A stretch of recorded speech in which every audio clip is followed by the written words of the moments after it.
boro-boro ijazah jang pula kiai na gitu gablegeun henteu haju endek naon atuh ka dituna henteu rek naon ieu mah neangan ridho Allah lamun jelema masantren nu diteangan ridho Allah ngajurus ka masjid gadi santri mah di mana bae ge di mana bae nu di deuleu masjid lamun ka deuleu masjid nah ieu lumayan jang istirahat teh asup ke masjid yang nyarep bae ngedeng batur salat ngana heos beres sarolat jeung lagi balik deh nu di deuleu teh masjid santri mah kula ka Jakarta jeung ieu Haji Agus kemudian Haji Mamin ngahaja aya ngeuleuh Jakarta jak kula ge jelema sarua suka Jakarta begitu waktu zuhur neangan masjid ayat tempat sholat Masya Allah di Mangga 2 sup kamu sholat belah dia lalaki belah dia awewe tarolah lalaki manggis ulah dicaritakeun awewe make rok mini sakieu buukna di blow ya Allah dadana belah saya itu Haji Mami mah hampir ke sholat jeung teu kicep-kicep sial teh budak kieu bae wah cek kula deuk ka mana ieu awewe asup ka mushola sarua nyana asup ka jero wudu terus bake mukena salat kula tafakur ya Allah ya Rabbi hebat ya awewe beres salat make rok mini deh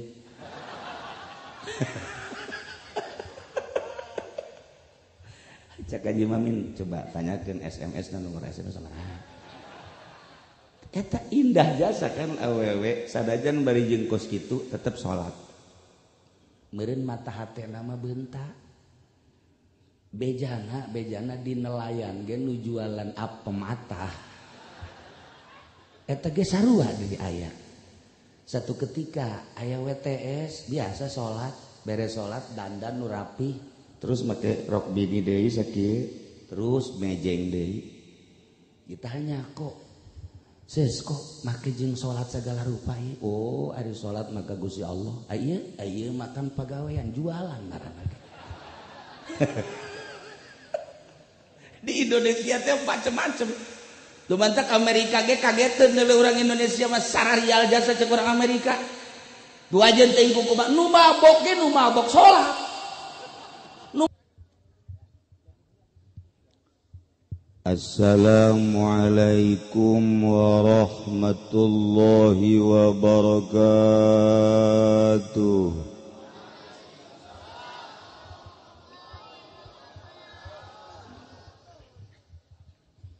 Alhamdulillah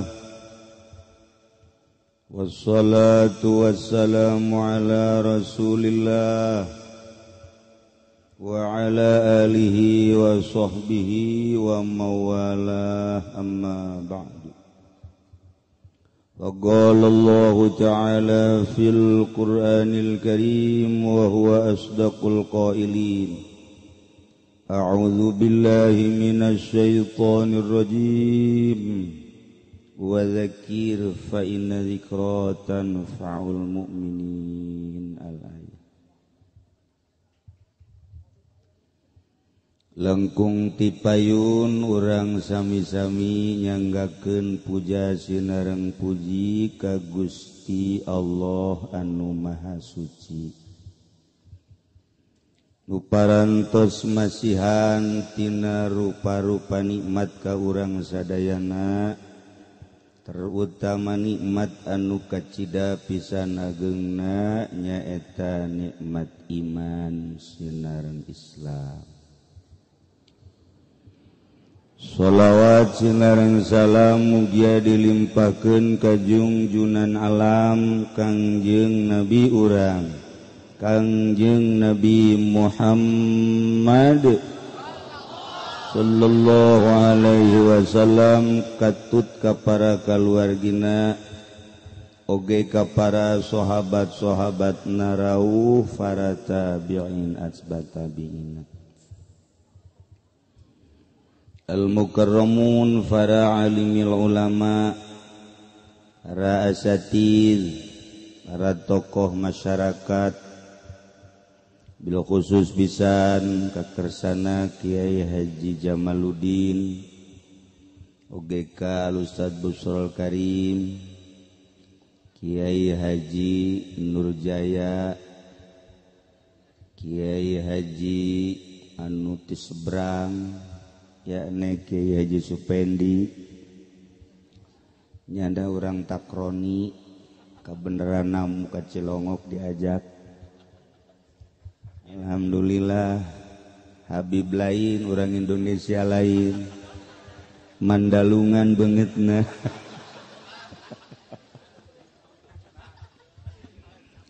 Alhamdulillah, dina sahaya urang gugus ya Allah dikersakeun kumpul di dieu berkat panitia pembangunan Masjid Nurul Huda anu alhamdulillah utusanana Abuya Apandi sumping kasim kuring kalawan kekeh jasa mun kiai teu datang cenah ka Kalijodo kula moal nyeunkeun samin deui. Ngancam nyana. Padahal menyeun samin ge kula nu ngamodalan. Kula nu mayar. Nu jelas alhamdulillah kersaning Gusti bae. Sanajan diancam-ancam aya weuh tulisanana di Lauhil Mahfuz ma atuh moal. Sanajan teu diancam-ancam komo ieu maka Kalijodo mudah-mudahan bae. Balik ti dieu mareunang jodoh. Jodoh naon bae. Jai kawin deui mah teu kudu didaroakeun ku kabeh. Geus loba nu nyuratan ka kula ge. Alhamdulillahirabbil alamin. Dina wengi ieu urang mudah-mudahan aya dina rahmat Allah Subhanahu wa taala. Kumpul di dieu dina raraga walimatul wakirah. Walimah gunting pita. Walimah di mana hiji bangunan selesai, sara nyunahkeun ngayakeun walimahan, baheula mah sok diruat bake golek. Asal bangunan anggeus diruatna make wayang golek. Eta khusus di Kampung Parahu. Jelema nu garoblog tarorol. Aju kuari mah balener.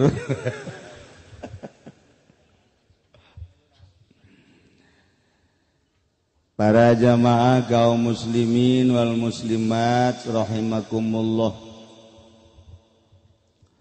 Lamun urang ningali ka hiji lapangan hate urang langsung srek bae oh eta mah paranti main bola. Lamun urang neuleuh deui ka balai desa oh paranti ngaberesan SPPT. Urang ningali deui ka Jati aya nelayan oh paranti naon eta? Tuh siapa seuri nyaho kan?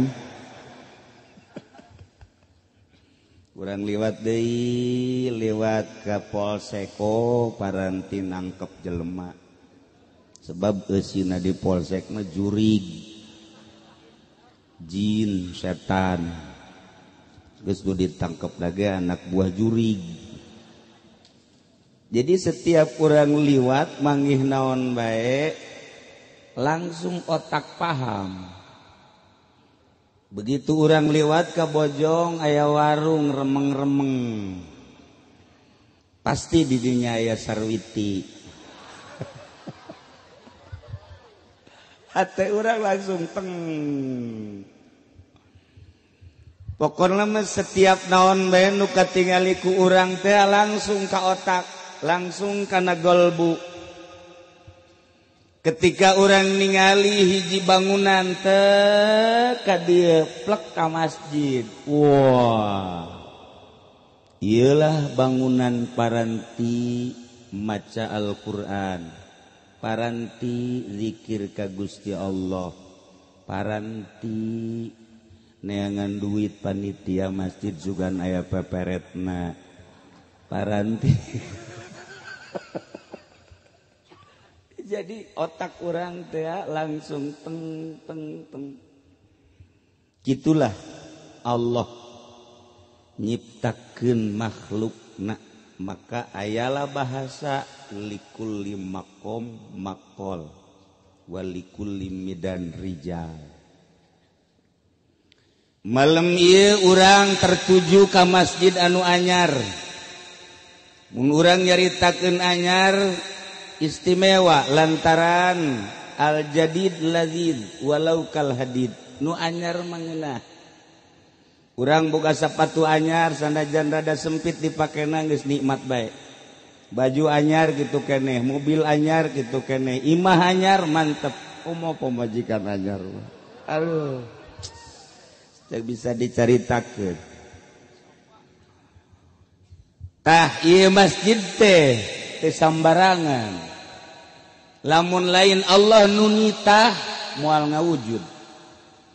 Lamun lain Kangjeng Nabi menyertai urang dia moal kos kieu bentukna. Ngawujudna. Jadi ieu kadeuleuna mah bangunan biasa bae bata, semen, pasir dan lain sebagainya. Padahal ieu teh Al-Qur'an dibentukeun masjid.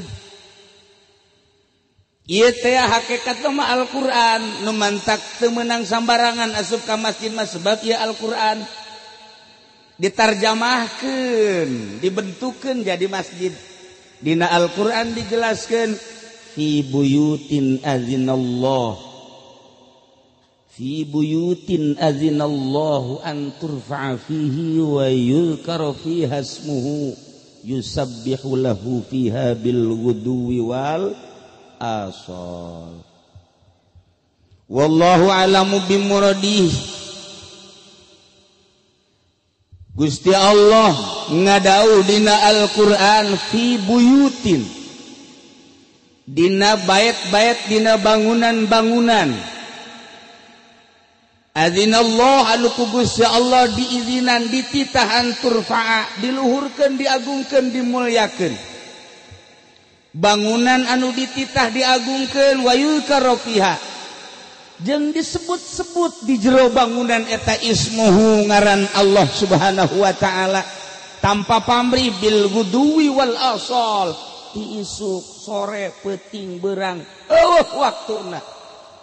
Yusabbihu lahu fiha bil guduwi wal asal, terus-terusan disucikeun asma Allah. Ngaran Allah teh di bangunan tersebut teh terus bae. Ku cara maca Quran, maca zikir, maca tasbih, maca tahlil, maca tahmid. Bangunan naon eta nu kos kitu moal di balai desa mah. Di balai desa lamun aya nu nyeklan tasbih bae pasti ku lurah di exit. Misalna aya RT di balai desa kieu bae, la ilaha illallah, la ilaha illallah, la ilaha illallah, cak lurah senep bae mah. Saya deuk kikituan ulah di dieu. Pasti sebab lain tempatna. Atawa di warung pojok di bojong. La ilaha illallah, la ilaha. Cak sarwiti panas aing. Lain tempatna. Jadi nyekelan tasbih ge kudu pada tempatna. Di balai desa moal saregep. Di warung pojok sanajan bagus eta zikir tetep bae moal saregep. Atawa di kecamatan tetep bae sanajan di kecamatan tempatnya bagus indah ajunya nanya kelan tasbih bae kieu la ilaha illallah, la ilaha illallah, la ilaha illallah. Cak camat mana rantai la ilaha illallah, la ilaha illallah. Lain tempatna. Tapi lamun di masjid sangkilang nyekelan tasbih nu gede leuwih gede tibatan ieu sok gede peureup misalna. Moal dikukumahakeun. Sebab tempatna di dieu mah. Nah, iyalah tempat paranti zikir ka Gusti Allah. yusabbihu lahu fiha bil ghudwi wal asar. Ieu tempatna masjid. Jadi buyutullah adalah masjid teu sambarangan. Lain lalagaan masjid mah lantaran dina Al-Qur'an ge dijelaskan seperti kitu.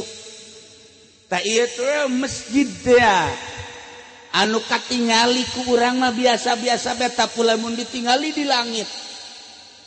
Para malaikat ningali cahaya-cahaya ka dunia ieu neuleuh masjidna. Nu katiga neuleuh ka luhur aya nu caang pisan panon poe, neuleuh deui aya bulan, neuleuh deui aya bintang mustari, neuleuh deui berbagai bintang-bintang. Kitu kene malaikat neuleuh ka handap. Lamun urang neuleuh ka luhur nu caang bulan, bo mantep jasa eta lamun teu gerhana. Caang. Kitu keneh malaikat neuleuh ka Masjid Nurul Huda. Didulu ku malaikat pan ieu maleuk ya. Wah. Aya naon ieu cek malaikat Jibril, kok biasana mah caang tapi ieu mah rada sabelah caang sabelah henteu. Barang ditaliti-taliti, oh aya danaan di DPR kamari. Caleg nyangsangkeun di dieu. Nah lamun aya dana ti caleg ieu masjid gerhana. Haji Pandi aya anu Ji. Ulah ngabohong Ji. Nu bener sih Ji. Sebab ka ambeul ku kula barang diuk tadi embung ka jero kula. Di luar bae teh tadi biasana kula hayang ka jero teh meunt teu. Kunaon tadi ge aya dua. Kunaon emang kieu tah di hareup bae. Rada bau bentek saya teh.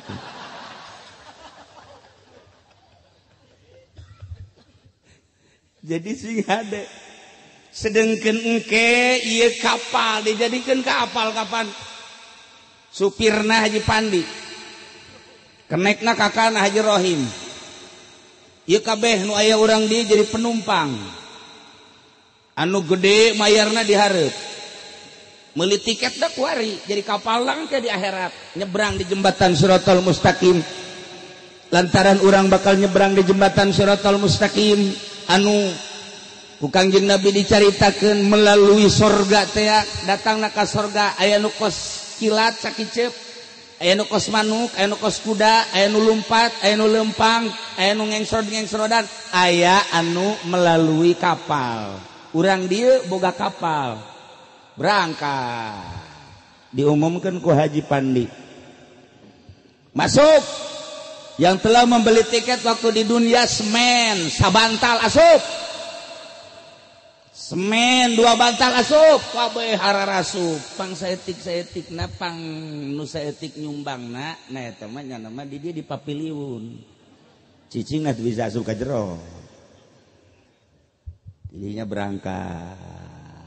Kulantaran aya duit di DPR bocor. Kapal. Kapal dah bocor. Panggeulana ti kelem supir. Haji Pandi. Atuh kapal malah geus nahodaan atuh tinggal ngagejebur bae. Da ieu si Harade Bu, masyaallah karim. Manta kula bawanti-wanti sing hade jasa. Urang ngabangun masjid di Cilongok nu mantak lila naon eta? Miliaran anu dikaluar-luarkeun duit ulah.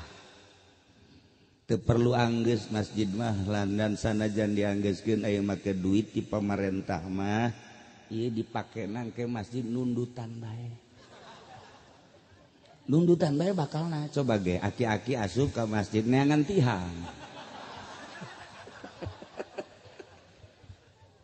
Aja neangan tihang bae nya. Ai ka masjidna mah rada isu keneh. Ngan batur azan nya mah diuk bae. Teu kadenge sorak Agung Azim. Itulah para jamaah kaum muslimin wal muslimat rahimakumullah. Jadi penyelamat jaga di akhirat, ibu-ibu ulah kaget lamun engke di akhirat dipuatkeun ka masjid ieu dalam rangka nyebrang di jembatan Shiratal Mustaqim untuk menempuh surga. Mantak sing hade masjidna. Iyalah masjid. Itulah fi buyutid azinallahu an turfa' fihi wa yuzkara fiha ismuhu yusabbihu lahu fiha bil ghudwi wal asal. Tah ieu jelema anu ningali masjid teh indah, jelema anu ningali masjid teh bah naon kitu ngaranna istimewa, masjid teh kadeuleuna bagus, nu neuleu indah jeung bagus mah lain mata ieu.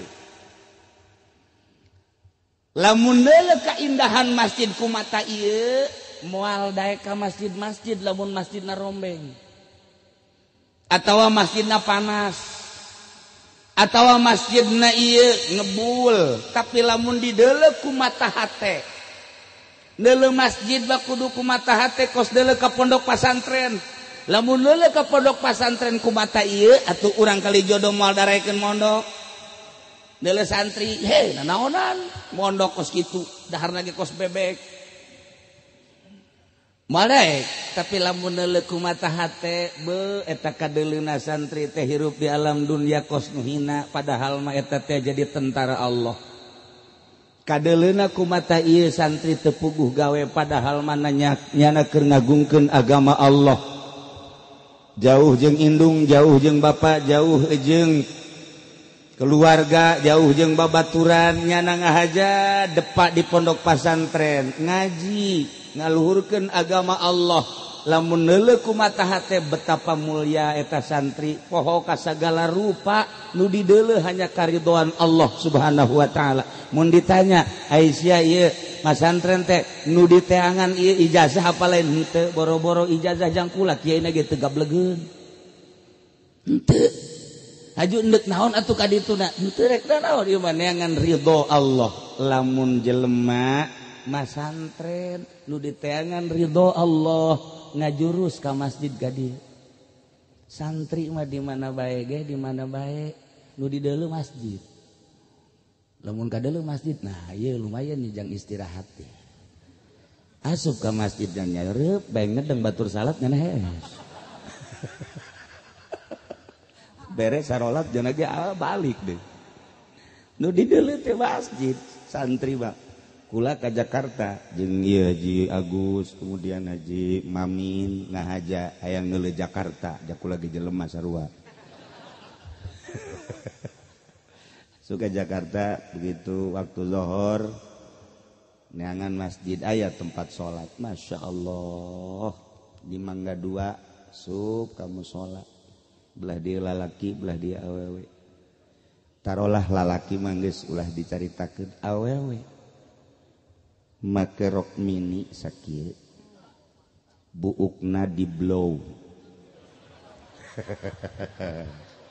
Ya Allah dadana beulah saeutik Haji Mami mah hampir teu salat jeung teu kicep-kicep sial teh budak kieu bae.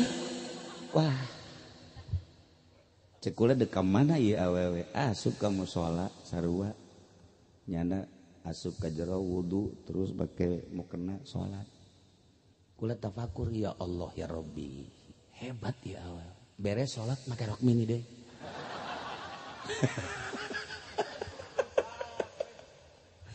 Cak Haji Mamin coba tanyakeun SMS na nomor SMS sama eta indah jasa kan awewe sadajan bari jeung kos kitu tetep salat. Meureun mata hatena mah beunta. Bejana di nelayan ge nu jualan apem matah eta ge sarua deui aya. Satu ketika aya WTS biasa salat beres salat dandan nu rapi terus make rok bini deui sakieu terus mejeng deui. Ditanya kok sis kok make jeung salat sagala rupa ieu? Oh ari salat mah ka Gusti Allah. Ieu makan pagawean jualan ngaranna. Di Indonesia teh macam-macam. Lumantak Amerika ge kageteun deuleu urang Indonesia mah sararial jasa cek urang Amerika. Dua ajeun teuing kumaha nu mabok ge nu mabok salat. Nu mabok salat. Amari aya jelema mabok ekstasi ka Cilongok. Salat jana Allahu Akbar ngan sorana ngagedean imam. Ngaranna ge mabok atuh. Sami Allahu liman hamidah. Pula ge haju teh khusyuk teh salat. Sial di salat dia. Nu mabok ge masih kena salat. Alhamdulillahirabbil alamin. Ieu lamun urang neuleuh make mata ieu lah sapira masjid kos ieu tapi lamun neuleuh make mata ieu Gusti Allah masjid teh lain sakadar bangunan biasa lantaran terjemahan Al-Qur'anul Karim. Ieu teh bakal ngalangsungkeun engke ka ditu ka sorga. Untung pisan urang dieu anu ikut serta milu ngabangun ka dieu. Untung pisan lamun ibu nyisihkeun duitna pake pembangunan masjid. Lantaran aya hitung-hitunganana engke. Pantak cek Kangjeng Nabi man bana baitan yu'badullahu fihi banallahu baitan fil jannah. Saha jelema anu ngabangun masjid paranti ibadah ka Gusti Allah, ieu bakal dibangunkeun istana engke jaga di sorga. Matak engke di dieu urang dieu kabeh di sorga baroga istana. Sahabat naros ka Kangjeng Nabi ya Rasulullah, hari eta sih engke istanana saurang-saurang apa hiji ku kabehan ku urang kali jodoh. Cak Kangjeng Nabi saurang hiji. Adapun gede jeung leutikna kumaha nyana merekna. Lamun merena gede bangunanna gede. Lamun nu merena leutik mun nu merena leutik biasa. Engke bangunanna leutik. Entak lamun ka di ditu asup ka sorga. Nah, si Sarwiti bangunan leutik sia baheula merena 1000 masalah. Leutik. Matak lamun urang nempok warina nu sakieu bae tapi lamun urang nempok ka ditu ka alam nu pibakaleun nu jelas nu yakin biasa. Hayang boga naon bae ge hayang jang masjid boga naon bae ge hayang jang masjid mantak kula sok didongeng-dongeng ge aya hiji nini di Mesir baheula. Sorangan bae hirupna kemudian nyana kabita jasa ku hiji hadis tadi sahaja lemah nu ngabangun masjid bakal dibangunkeun istana di sorga. Nini eta kapan teu bogana naon nya nama imahna geges eod. Cak nyana teh ieu mandek mawa paku be hiji dik dibawa ka panitia masjid datang nyana mawa paku ka panitia. Pak, ieu kula ngabangun masjid ieu nyumbang paku hiji. Lah, cak panitia mabang hiji ieu. Ulah kitu. Nini bogana ngan hiji doang. Ieu mah wayahna bae teundeun di mana. Ya gas tinggal tong teundeun di henteu nini mah hayang neuleuh dibangunkeun di mana eta paku. Ambo cak panitia ku maksa teu ya tuh. Pokona nini mah moal balik lamun ieu paku encan ditempelkeun. Aya gas satuni ya ka dieu ya. Diteundeun di hareupeun masjid dipakukeun, di hareupeun trak. Nini bunga alhamdulillah. Balik si nini menang saminggu pae. Awat si nini teh. Eta paku teh ya. Paranti ngagantungkeun nu rek kudu baju, kopiah. Kadang-kadang aki-aki mah kolor dirinya. Aki-aki baheula mah bloon di jakula mah. Ka masjid nyana make calanana najis. Dibuka kunyana diteundeun di masjid nyanana kacai. Aju salat teh dipake jan najis. Atuh barang najis digantungkeun ka dinya bloon teh coba eta. Eta kaki baheula teh kos kitu eta. Nu kuali leuwih bloon sebenarnya mah. Kacaritakeun mah ieu kiamat we kaimpi. Kaimpi ku hiji kiai, kiamat terjadi. Saenggeus teh kiamat langsung ditimbang saurang-saurang. Nini tadi ditimbang. Begitu ditimbang si nini salat kurang bagus, puasa kurang bagus, zakat kurang bagus dan lain-lain sebagainya kurang bagus. Alhasil si nini berat kagoreng amalna. Cek malaikat ya otomatis ieu kudu ka neraka. Seret si nini ka neraka. Begitu diseret ka neraka, deuk diasupkeun ka neraka, di lawang neraka aya paku kieu bae. Cak paku jangan coba-coba. Sebab kaula ieu adalah ditempelkeun di masjid, dipake paranti jelema nu endek ngalawudu kopiah nyangsang di dinya, baju nyangsang di dinya, calana si aki nyangsang di dinya. Teu bisa cak paku teh tetep jalan dieu kula ngahalangan. Seret deui ku malaikat. Kalawang nu hiji deui, paku pindah. Geus kieu bae paku, ayo sia ka mana? Nah, aing ngahalangan. Tere dekat 7 lawang tetep paku ngahalangan bae. Masya Allah akhirnya malaikat bebeja ka Gusti kumaha ieu jadek dikala kana rakakeun teh paku ngahalangan bae cek Gusti Allah manan kitu ge meureun eueuh jalan ka neraka geus ka sorgakeun bae. Masya Allah ku paku hiji sini di ka sorga mantak urang dia geus teu kudu loba-loba mawa paku bae hiji bae nyawa jadi nyawa ta masjid. Ieu padilah na pohara jasa sepaku ijinya alamatkeun. Masya Allah. Gitulah para jamaah kaum muslimin wal muslimat rahimakumullah fi buyutin adzinallah. Nyumbang hiji bangunan jang paranti ingat ka Allah. Jang paranti zikir ka Gusti Allah. Jang paranti maca Quran ka Gusti Allah. Lain masjid bae, majlis taklim, pondok pesantren anu di jerona yusabbihu lahu fiha bil ghudwi wal asal. Pokoknya mah geus dijamin ku Gusti Allah Subhanahu wa taala.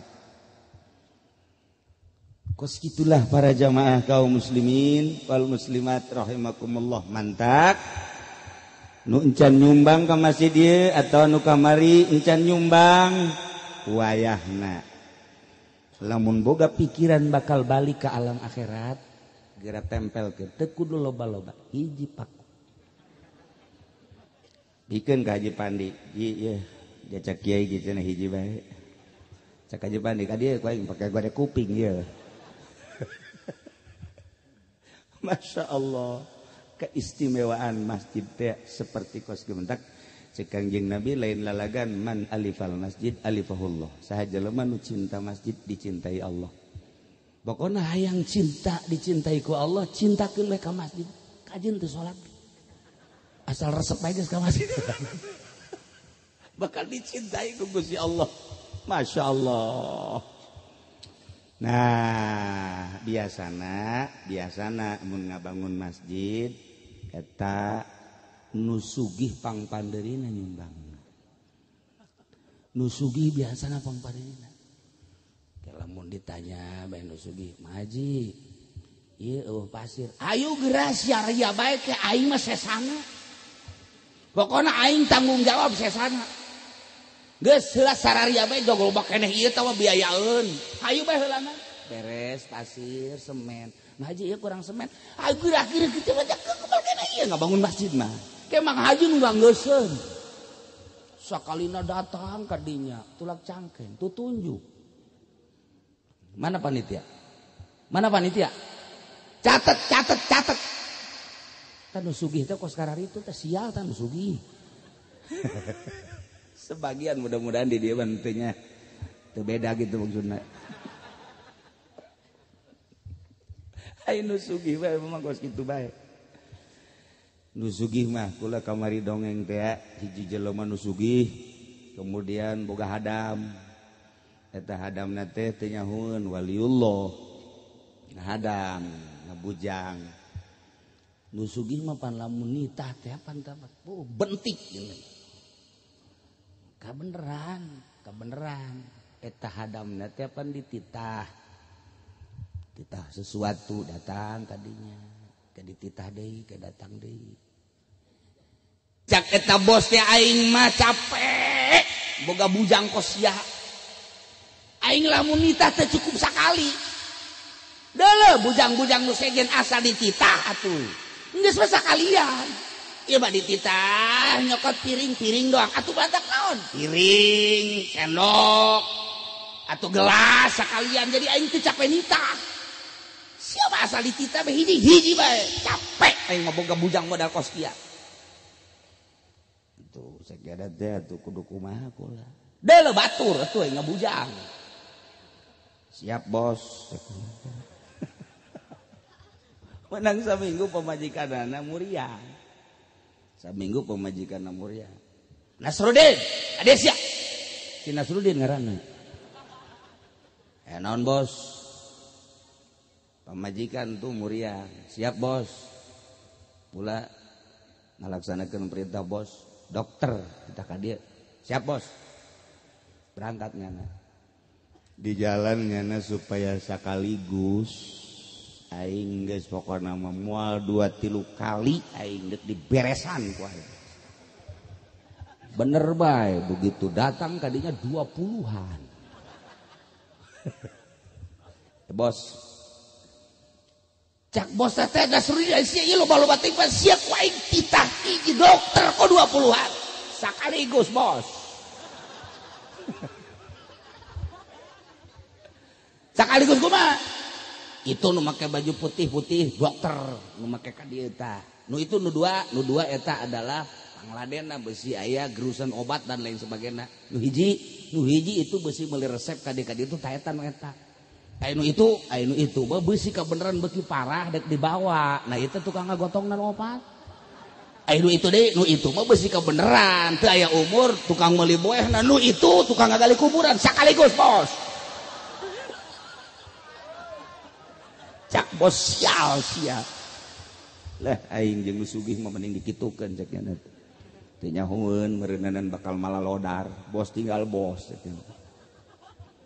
si bos ngalamun Nasruddin gadis ya emang iya kumaha pamajikan aing bakal paeh teh dalegeun bae sih mantak sakaligus ge meureun tah ieu pajakit nu sugih tetapi loba jelema anu sugih pangheulana ka sorga lamun jelema nu sugih na kos Abu Bakar Siddiq jelema nu sugih na kos Sayyidina Utsman bin Affan jelema sugih na kos Abdurrahman bin Auf jelema nu sugih na kos Abu Ubaidah jelema anu bakal ti heula ka sorgana ku kasugihanana. Masya Allah karim nu jelas bah horenganan sugih jeung susah mah geus aya aturan ti Gusti pamere ti Gusti tinggal urang menemah narima pamere ti Gusti keur dibere sugihna alhamdulillah keur dibere susahna alhamdulillah bener kan teh sakali deui keur dibere sugih pamere Allah alhamdulillah keur dibere susah pamere Allah alhamdulillah nah sia kabeneran dibere urang cager alhamdulillah dibere gering alhamdulillah embung kumaha sih ya we dibere mah atuh embung-embungan ge terus ya ukuranana kieu cek Gusti Allah wa ma khalaqtul jinna wal insa illa teu pati didamel teu pati ngadamel kaulna agung ka manusia kecuali titah ibadah ka kaula hirup urang salila hirup ibadah. Jadi lamun urang keur dibere bisa ibadah berarti urang keur diangkat derajat ku Gusti Allah. Lamun urang teu dibere bisa ibadah urang keur dihinakeun ku Gusti Allah. Sakitu barometer teh hirup urang teh. Kuari kieu, urang bisa hudang peuting tahajud 6 rakaat urang keur dimuliakeun ku Gusti Allah. Isu peuting urang bisa hudang tahajud dengan 2 rakaat rada dihinakeun rada. Sebab tina 6 kana 2. Beuting katilu urang bisa hudang tapi ngan kiih doang. Eta mah penghinaan ti Gusti Allah eta. Wallah keur dihinakeun eta. Urang biasa lamun isuk-isuk salat duha 8 rakaat eta urang keur dimuliakeun ku Gusti Allah. Da lain nang urang nang Allah. Ketika urang turun duhana ngan 2 rakaat urang keur rada dihinakeun ku Gusti. Tidak 8 kana 2. Ketika urang henteu salat duha berarti urang keur dihinakeun jasa ku Gusti Allah. Komo lamun teu salat mah geus teh mah dihinakeun jasa. Kanyahoan penghinaan ti Gusti Allah engke di akhirat bakal digujubarkeun ka neraka jahanam. Nah, barometer teh kos kitu lamun urang bisa ibadah, urang keur dimuliakeun ku Gusti Allah. Lamun urang teu keur ibadah, urang keur dihinakeun ku Gusti Allah. Kuari kieu. Lamun aya jelema sugih kemudian dibere daek ibadah berarti istimewa jasa. Kuari aya jelema susah tapi daek ibadah leuwih hebat. Kuari perbandingkeun maningan kumaha ye jelema susah tapi daek ibadah ka Allah jadi jelema sugih teu ibadah ka Allah maning mana?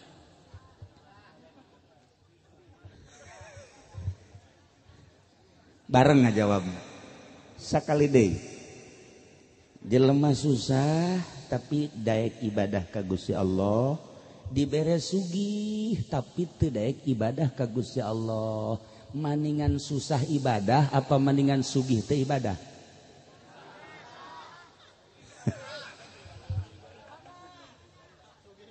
Tuh. Heseng mah jeung urang dieu mah Haji Pandi. Teu daek ngajawab ja. Embung susah jasa burung. Barikeun susah hirup depan. Kuari kieu. Urang lamun dibere sehat ibadah mantep. Kuari lamun urang dibere muriang ibadah leuwih mantep. Perbandingkeun kuari maningan urang gering bisa ibadah atau maningan sehat teu ibadah banding mana?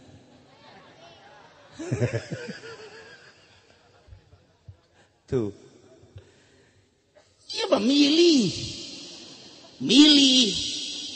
Lamun dibere gering tapi ibadah dibandingkan jeung sunan sehat tapi teu ibadah maning mana?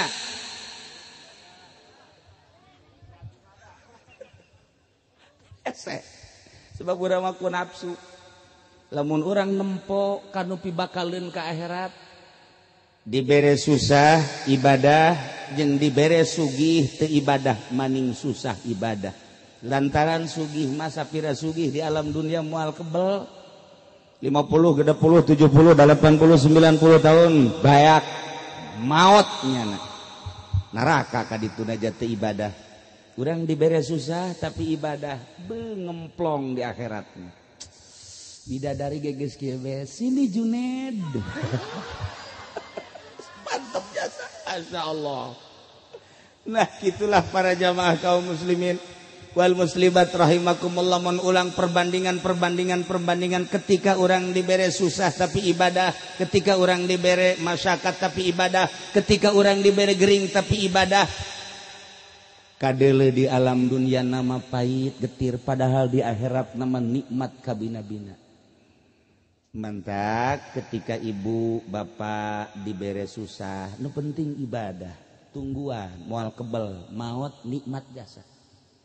Dibandingkan jeung jelema sugih teu daek ibadah, dibandingkan jeung jelema sehat teu daek ibadah. Mantak ku Gusti Allah jelema eta dibeda-bedakeun. Bulan kamari sehat, coba ku aing dibere sehat kos kumaha ieu tingkahna. Ternyata diwarjok melulu.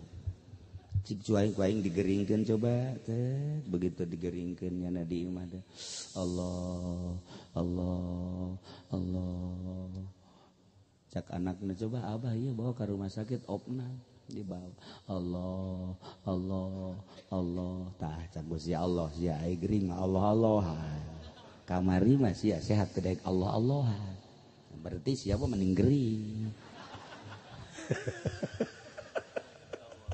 Sebab inget ke Allah. Tuh kan. Iya urang teu kaharti we padahal Gusti Allah nguji ka urang. Ah sia.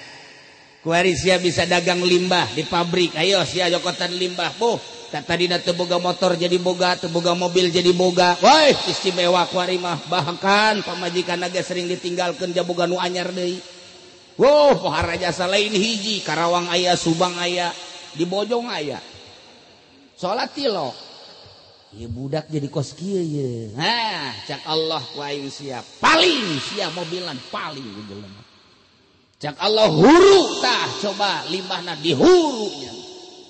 Mobil eueuh limbah kahuruan tinggalnya ada. Astagfirullah. Masya Allah, Masya Allah, Masya Allah. Astagfirullah. Gusti. Ya Allah, ya Allah, ya Allah, ya Allah. Masya Allah. Tuh, cak Allah. Siapa maning susah. Maning susah siapa manggil. Guys, kemah ku aing dihuru deui nu aya ge. Mantak urang ketika dibere kuku bahagia bersyukur ka Gusti Allah Subhanahu wa ta'ala. Nah, ialah masjid fi buyutin adzinallah an turfa' fiha wa yuzkaru fiha ismuhu yusabbihu lahu fiha bil ghuduwi wal asol wa iqamis shalah wa itaiz zakah. Saha nu bisa zikir di masjid, maca Quran di masjid, salat pada waktuna di masjid, ketika boga harta ngaluarkeun zakat. Horenganan aya rijalul la tulhihim tijaratun au bai'un an dzikrillah wa iqamis shalah wa itaiz zakat. Rijalul latul hihim jelema-jelema anu henteu kagoda. Latul hihim tijaratun henteu ngarusak tijarahna, henteu mohokeun perdagangan-perdaganganna, lain perdagangan bae nyanda boga harta dagangan teu mohokeun an zikrillah tina zikir ka Gusti Allah, waktu dagang-dagang, waktu salat-salat, waktu zikir-zikir. Rijalul latul hihim tijaratun au bi'un perdaganganna sanajan nyana keur dagang ketika ngadenge suara azan. Percis kos di Mekah bae, coba ge di Mekah. Lamun geus ka Mekah, ketika urang tuar tawar ngadenge suara azan di Masjidil Haram. Allahu akbar, langsung orang Arab brek nutup. Ruh caknya soli. Watuh jamaah kamar sid kabeh. Nyana mah ngedeng mah di jero. Di baturan ku Haji Pandi eta. Teu bantek ge bangsa mukimin kos kitu, tak kos Haji Pandi eta. Ngabaturan orang Arab. Tah eta kos kitu urang Arab teh jageun ge Haji Pandi. Teu salat jarana. Tah rijalul latul hihim tijaratun. Henteu mohokeun an zikrillah daganganna, baiun jual belina, lain eta bae. Andai kata di ladang henteu mohokeun ka Gusti Allah. Huma teu mohokeun ka Gusti Allah, sawah teu mohokeun ka Gusti Allah, warung teu mohokeun ka Gusti Allah, jabatan teu mohokeun ka Gusti Allah. Rijalul latul hihim tijaratun an dzikrillah wa iqamis shalah wa itaiz zakah. Kunaon eta nu mantak nyana dagang mah dagang tapi tetep waktu salat. Tani mah tani tapi waktu salat mah salat di masjid kadeuleu masjidna nyana gegeraan bae ka masjid. Kadenge suara azan nyana gegeraan bae ka masjid. Keur di mana bae? Sanajan di dieu make balok di dieu geus nyengkleh ieu na ge gede jasa balokna. Ngadenge suara azan sup ka masjid. Rijalul latul hihim tijaratun au bai'un an dzikrillah. Kunaon eta? Lantaran yakhafuna yauman tataqallabu fihil qulubu wal absar. Nyana sieun ka hiji poe nu dina poe eta teh bakal goncang hate, kaget hate, deudeulean mata. Sebab engke bakal aya poe neraka kadeuleu langsung ku mata. Bakal kadeuleu timbangan engke jaga di akhirat. Bakal kadeuleu siksaan-siksaan teh. Ya khafuna yauman sieun kana hiji poe. Yauman fi tataqallabu fihil qulubu wal absar, goncang hate. Mata kadeuleu langsung. Teu bisa kukumaha. Lamun urang inget ka poe eta, kajen teuing urang keur dagang, ngadenge suara azan gegeraan ka masjid. Lamun urang inget ka poean yauman tataqallabu fihil qulubu wal absar, kajen teuing urang keur di kantor tanda tangan ngadenge suara azan tutup heula. Aya yauman tataqallabu fihil qulubu wal absar, neraka geus kadeuleu jasa, timbangan geus kadeuleu jasa. Jelema anu singko sewa di neraka jahanam kadeuleu. Kumaha lamun aing keur nyebrang di jembatan Siratal Mustaqim, gara-gara tanda tangan SPPT doang, aju ka ditu nangke di neraka ngegejebur, rugi amat. Ngurusan sawah batur, ngurusan tanah batur, keuntungan mungkin bae 1 juta 2 juta atau 10 juta, tapi engke di ditu ngegejebur, naon hartina? Tah jelema anu yakhafuna yauman tataqallabu fihil qulubu wal absar. Punten nya ieu mah tanda tangan make bae heulanan, tutup heula kerek salat heula. Kira-kira lurah di dia gitu tah henteu. Ulah sok ngaledek sia. Aya lurahna karena di dia. Camat gitu tah henteu. DPR si sarolat tah henteu ku hari. Tuh, sia emang greget tuh ke DPR. Tuh kan. Masya Allah. Urang keur ngawarung. Rame jasa pas maghrib bapan sewa loba jasa nu balanja loba jasa plak pik pas setengah genep datang ke jam genep aya suara azan Allahu akbar maafnya mangnya ieu salat heula sagedeung urang sarolat bae aya tadi di dieu gitu. Malah mah terus bae popo suara azan gandeng gitu. Gandengan aja. yakhafuna yauman tataqallabu fihil qulubu wal absar. Nu mantag para kiai teh embung bergaul, nu mantag para kiai teh embung lelempangan, nu mantag para kiai teh embung hihibran dek di imah bae, di imah ka majlis jeung santri ke ka imah deui ka mushola ka majlis kunaon eta mata hate teh neuleuh kana yauman tataqallabu fihil qulubu wal absar. Rempan engke di akhirat bakal pikumahan. Masya Allah karim. Lamun inget kadinya maka urang bakal sadar aya yauman tataqallabu fihil qulubu wal absar. Nah ialah masjid paranti zikir ka Gusti Allah, ialah masjid buyutullah paranti maca Quran, ialah masjid paranti iktikaf, ialah masjid paranti inget ka Gusti Allah. Urang diuk di masjid rek niat iktikaf ganjaranana geus hese nyaritakeunana. Hese nyaritakeunana geus ganjaranan istimewa jasa. Ulah kebal-kebal mun bapak hayang boga ganjaran gede isuk-isuk so ngalawudu asup ka masjid jam 8 langsung salat duha sadaekna neuk 2 deuk 4 kumaha kabawana bae jadinya diuk bae niat iktikaf aing deuk iktikaf sajam bae yeuh nawaitu an a'takifa fi hadzal masjid sudatan lillahi taala geus di jero hate sajam bae geus lah geus diuk bae geus ulah babaca ngaca Quran ulah capek zikir ulah maca tasbih ulah kabet geus ulah diuk bae mah diuk bae diuk teh diuk bae geus diuk kieu bae geus iktikaf teh diuk bae geus di masjid diuk bae sajam. Masya Allah bidadari kikian Haji Pandi mana samitnya eta masjid balain deui. Nah iyalah para jamaah kaum muslimin wal muslimat rahimakumullah, ternyata horenganan jelema anu daya ka masjid boh ngabangunna boh ngeusianana hanya jelema-jelema anu la tulhihim tijaratun wala bai'un an dzikrillah wa iqamis shalah.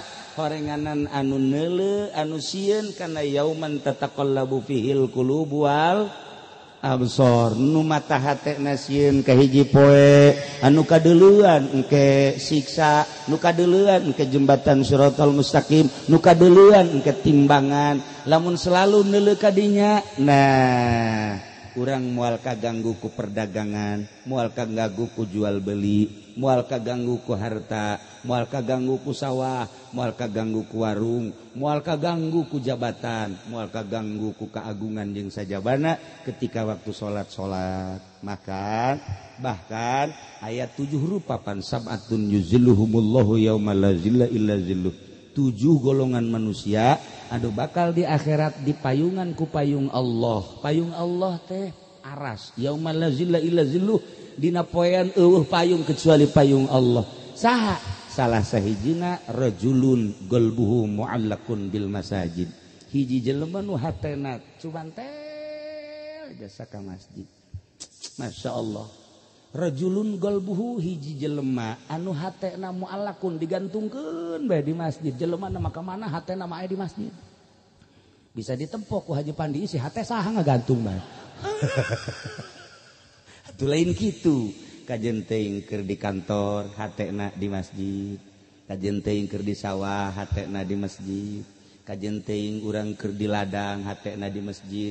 Ieulah jelema anu bakal dipayungan ku payung Gusti Allah Subhanahu wa taala. Kitulah para jamaah kaum muslimin wal muslimat rahimakumullah, malam ieu urang aya di Masjid Nurul Huda dalam rangka walimatul wakiroh lantaran geus anggeus. Kula tadi nanya Mang Haji, ieu sing ngabangun asli apa ngarehab? Ngarehab.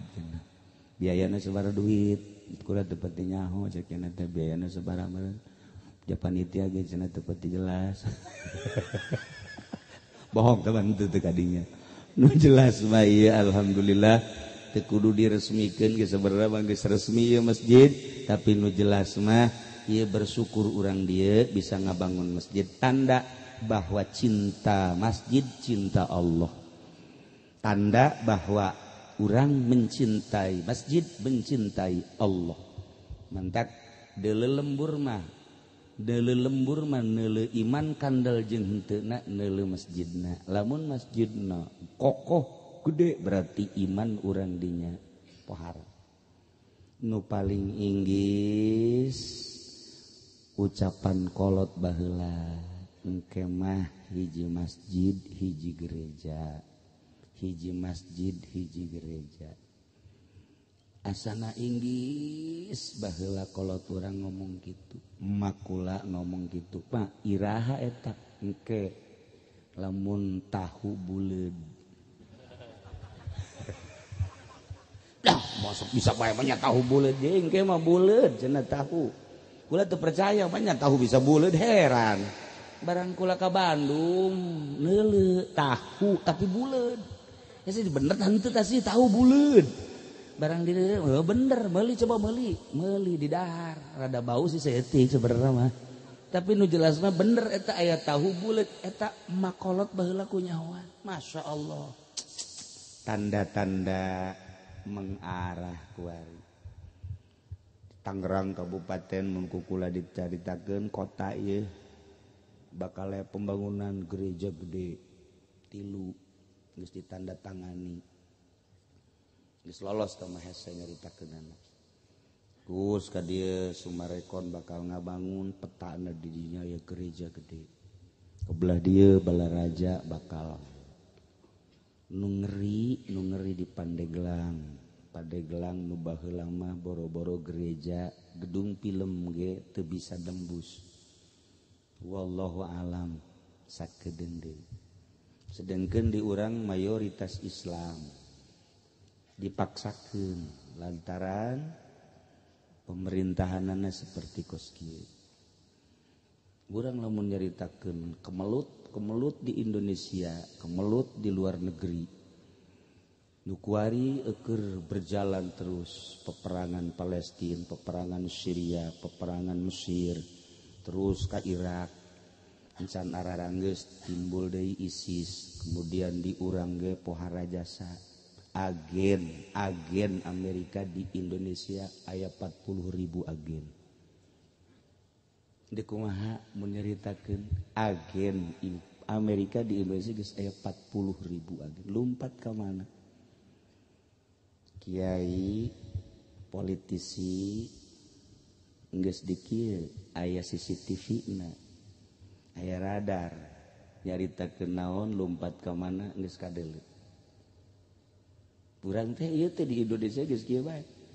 Saha nu ngomongna jeung naon nu dicaritakeunana lantaran geus aya 40.000 agen Amerika kieu.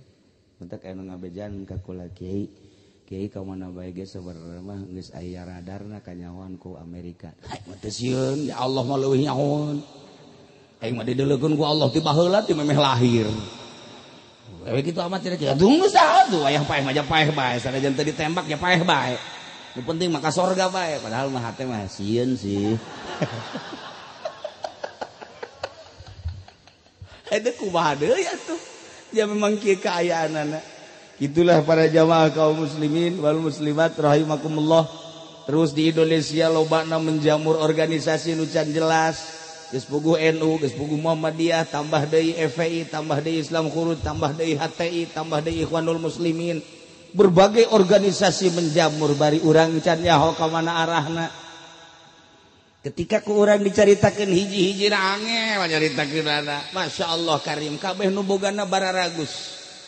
Naon sababna sih henteu hiji eta organisasi teh padahal Islam ya ahli sunnah.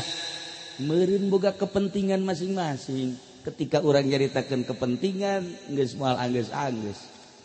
Itulah para jamaah kaum muslimin wal muslimat rahimakumullah hanya sekedar nyaritakeun loba kos kitu geh ka urang maka dia aman-aman bae. Lamun ditingali ti Tangerang, Serang, Pandeglang henteu terlalu menggebu menghadapi nu koskara itu biasa bae. Jeung kuari termasuk anu paling kuat. Nu paling kuat ieu lain lalagaan, nu paling kuat adalah Tangerang, Serang, Pandeglang.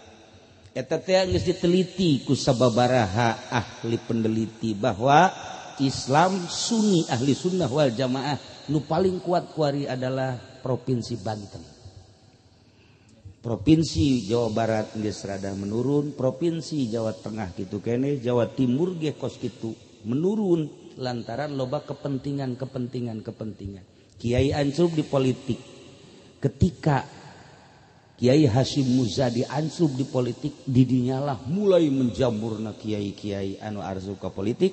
Nah, mulai tidinyalah menurun kadar kekuatanana. Tapi di dieu Tangerang, Serang, Pandeglang, Rangkas, Betung kaditu masih kuat keneh. Masih kuat. Di Nurjaya ge jatuhnya nama lain lalagaan, bangsa kebo 10 bajak sorangan. Berarti kuat kan kan? Nu penting mah anu meulina bae kanyana. Ya tiloknya na ge meunci teu puguh karuh mah. Kudu anu meuli bae pagon. Kuat. Da kitulah para jamaah kaum muslimin wal muslimat rahimakumullah. Intina salila hirup urang di alam dunia dititah ibadah ka Gusti Allah Subhanahu wa taala. Adapun ibadah aya nu mahdhoh aya nu ghair mahdhoh. Di antara ibadah nu mahdhoh adalah salat.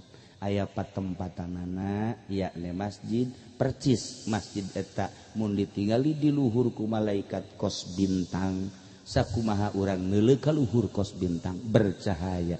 Jagalah masjid hiji teu meunang bae masjid pake ngomongkeun dunia lantaran Al-Qur'an hakikat nama. Kadua teu meunang anu junub cicing di masjid lantaran hakikat nama Al-Qur'an masjid teh. Nomor katilu masjid bakuduna diwakaf bae teu bisa masjid lain diwakaf lantaran Al-Qur'an hakikat nama. Jelema nu nyalahgunakeun masjid loba kajadian nu setruk nu buta dan lain sebagainya. Padahal mah hanya sebidang jeung sebuah bangunan masjid tapi diterjemahkeun ieu adalah Al-Qur'an. Terjemahan Al-Qur'an ulah sambarangan. Ieulah masjid urang mun nyaritakeun masjid pohara jasa. Aya babna, aya carita fadilahna, luar biasa. Aya jelema awewe eta di zaman Kangjeng Nabi hideung jelemana osok ngabersihan masjid. Mun aya kalakai dibersihan, aya kokotor dibersihan. Hiji mangsa Kangjeng Nabi kadinya awewe eta eueuh. Ku Kangjeng Nabi ditaroskeun ka mana awewe nu sok ngabersihan masjid ieu? Cak sahabat pupus tua kunaon atuh teu ngabejaan di mana aya nu maot ngabejaan ka kaula di mana eta kuburanna si awewe dianterlah ku sahabat begitu dianter Kangjeng Nabi nyolateun di luhur kuburan. Allahu akbar beres sa Kangjeng Nabi kaula ningali awewe ieu nu jero masjid ieu ya nu jero kuburan awewe keur aya di sorga. Masya Allah. Sahabat naros kunaon ya Rasulullah? Sababna nyana aya di sorga hanya ngabersihan masjid doang. Masya Allah ngabersihan masjid doang ge kudu ka sorga. Mantak geus bae kadinya saurang ke ngotoran nu saurang ke ngabersihan. Masya Allah karim pohara jasa. Lain lalaga jeung carita fadilah masjid teh nya. Itulah para jamaah kaum muslimin wal muslimat rahimakumullah. Mudah-mudahan khususna urang dieu bener-bener kabeh peduli ka masjid dieu, milu ngabangun ka masjid dieu sehingga di akhirat numpakan ka masjid dieu dalam rangka nyalametkeun urang dieu menuju surga Allah Subhanahu wa taala. Itu keneh urang kabeh anu hadir di dieu mudah-mudahan aya dina ridho Allah Subhanahu wa taala. Cinta ka masjid berarti cinta ka Allah. Cinta ka Allah berarti urang daek galaksanakeun seluruh perintah Allah Subhanahu wa ta'ala. Mentak Sayyidina Ali mah lamun tas dicarekan ku pamajikanna lompatna ka masjid. Asal tas dicarekan ribut biasa Sayyidina Ali ge. Sayyidina Ali teh pun pamajikanna Siti Fatimah. Eta teh putri Kangjeng Rasul sok hakheuk sarua ngan tilok ngalawan nyana mah as ka masjid. Gagoler bahiji waktu ku Kangjeng Nabi ditingali pas jam 3:30. Ieu mah jaminan tu aing cak Kangjeng Nabi. Dicepit bake ieu tah ku Kangjeng Nabi dina Bukhari tah dikitukeun. Hei, ya Abat Turab, gum. Ya Abat Turab, gum. Cek urang mah bapatan hudang sia. Hudang. Batak nya mah terkenal jadina Abat Turab lantaran ngagoler di Turab baheula mah kan eueuh keramik. Baheula langsung taneuh mantak disebut Abad Turab. Mantak meureun di dieu ge beusi aya lalaki ngagoler bae di masjid eta ge meureun. ribut bareng jeung nu kolot manan gitu ge. Kan daripada lompat ka mana ya mending ka masjid. Itulah para jamaah kaum muslimin wal muslimat rahimakumullah. Alhamdulillah malam ieu urang ngaji di dieu nyaritakeun tentang masjid. Cintakeunlah diri urang ka Gusti Allah. Bentakeun mata hate urang ja urang moal kebal deui bakal nyusul ahli-ahli kubur sarua itu baot urang maot.